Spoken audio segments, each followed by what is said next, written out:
Good morning student. आज हम लोग क्लास 7 सब्जेक्ट साइंस में लेसन 1 का जल और जंगल में जंगल के विषय में क्रमशः पढ़ेंगे। हमारे देश में कई भागों में घने जंगल होते हैं। बिहार राज्य में भी कुछ जगह में बड़े जंगल हैं। जंगलों में कई प्रकार के पेड़ पौधे जीव जंतु पाए जाते हैं। जंगलों में पाई जाने वाली वन्य संपदा और जीव जंतुओं की सुरक्षा के लिए राज्य सरकार ने उन्हें आरक्षित घोषित किया है। उदाहरण के लिए यहाँ देखेंगे, पश्चिमी चंपारण जिले में वाल्मीकि राष्ट्रीय उद्यान एवं अभयारण्य जो बाघ अर्थात टाइगर के लिए आरक्षित घोषित किया है। नेक्स्ट है आपका वैशाली जिले में बरेला अभयारण्य, मुंगेर में भीमबंध अभयारण्य, गया में गौतम बुद्ध अभयारण्य, रोहतास में कैमूर अभयारण्य, ये सभी जो हैं बिहार के प्रमुख जंगल हैं। जंगलों में पाए जाने वाले कुछ जीव जंतु आपको शहरों के चिड़ियाघरों में भी देखने को मिलता है। आप चिड़ियाघर घूमे होंगे बच्चे, तो विभिन्न प्रकार के जीव जंतु और पेड़ पौधों को देखे होंगे। जंगलों के क्षेत्र की भौगोलिक संरचना और जलवायु के अनुसार इनमें अलग अलग तरह के पेड़ पौधे और जीव जंतु मिलते हैं। उदाहरण के लिए आपका देख लीजिए, हिमालय के ऊंचे पहाड़ों पर हमें चीड़ और देवदार के वृक्ष मिलते हैं। कहाँ? हिमालय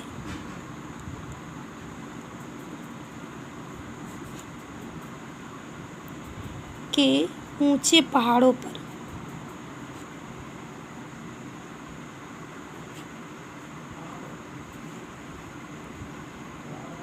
चीड़ और देवदार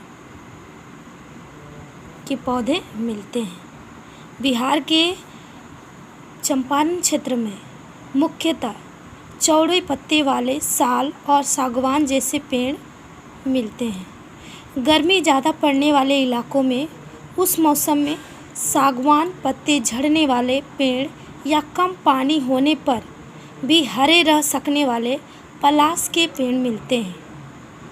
इन जंगलों में बच्चे जीव जंतु भी प्रायः वनस्पतियों पर ही निर्भर करते हैं। कुछ जीव जंतु हैं जंगलों में पेड़ पौधों को भोजन के रूप में खाते हैं। यहाँ आइए हम लोग देखेंगे, कुछ जीव जंतु जो होते हैं जंगल में ही अपना जीवन यापन करते हैं।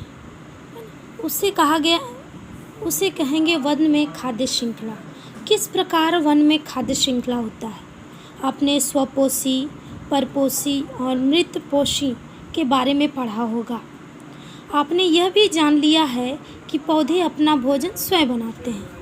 पौधे अपना भोजन स्वयं बनाते हैं।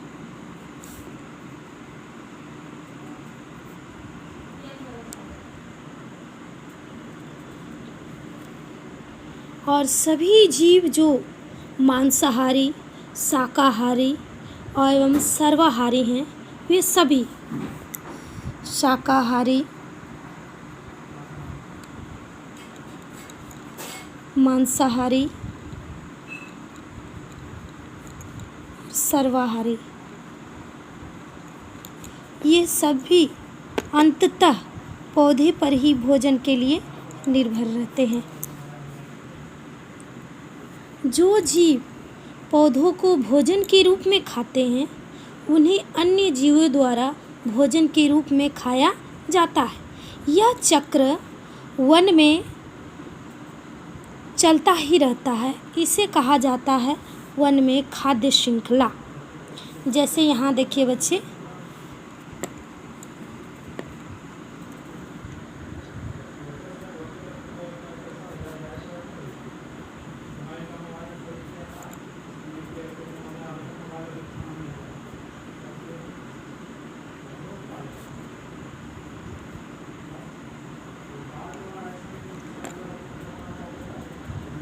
घास को कीट खाते हैं, कीट को मेढक खाता है, मेढक को सांप खाते हैं, सांप को गरुड़ खाता है।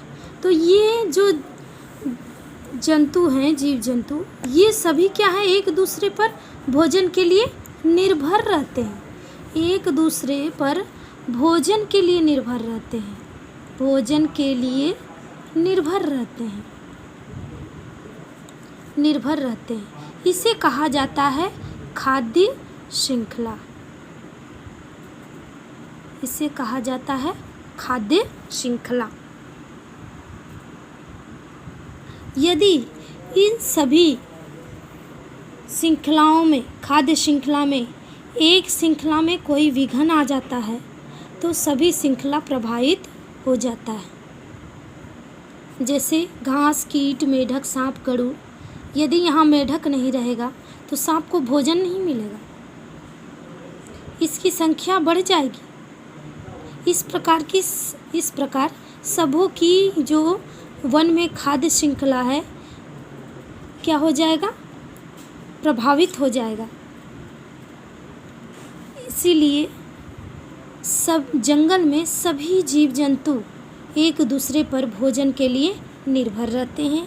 यह कहलाता है वन में खाद्य श्रृंखला। अब देखेंगे बच्चे वन की मिट्टी। वन की मिट्टी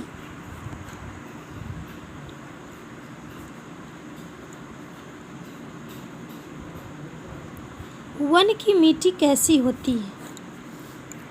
वन की मिट्टी जो होती है बच्चे बहुत ही उपजाऊ होती है, उपजाऊ होती है, अर्थात ह्यूमस युक्त होती है, ह्यूमस युक्त होती है।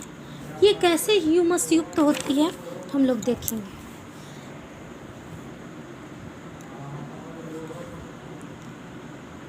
जंगलों में आप देखेंगे बहुत बड़े बड़े पेड़ पौधे होते हैं। तो पेड़ पौधे क्या होते हैं, जब हवा चलती है सूखे पत्ते गिर जाते हैं, ज़मीन के ऊपरी भाग में गिरते हैं, फिर बारिश होती है, वो पत्ते क्या हो जाते हैं, ज़मीन में मिट्टी से और वर्षा से, जल से उसमें नमी मिलती है और वो क्या हो जाते हैं, उसमें छोटे छोटे सड़कल, छोटे छोटे जीव उसमें पनपने लगते हैं।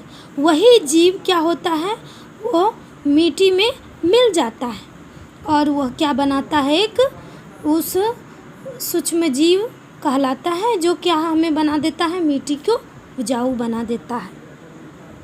तो यह है हमारी वन की मिट्टी जो बहुत ह्यूमस युक्त होती है। ये सूक्ष्म जीव जो होते हैं अपघटक कहलाते हैं। सूखी पत्तियों के नीचे ह्यूमस की परत देखी जाती है। मरे हुए जीव जंतु और अपघटित होकर ह्यूमस में परिवर्तित हो जाती हैं और अंततः पौधों में पोषक में भी ये सहायता होती है। मिट्टी के ऊपरी भाग में पेड़ पौधे की पत्तियां, जीव जंतु सड़ गल जाते हैं, उसमें छोटे छोटे कीड़े सूक्ष्म जीव पनपने लगते हैं जो मिट्टी को उपजाऊ बनाते हैं और उसी से सभी जंगलों में पेड़ पौधों को पोषण की सहायता प्राप्त होती है, पौधों में पोषण प्राप्त होता है।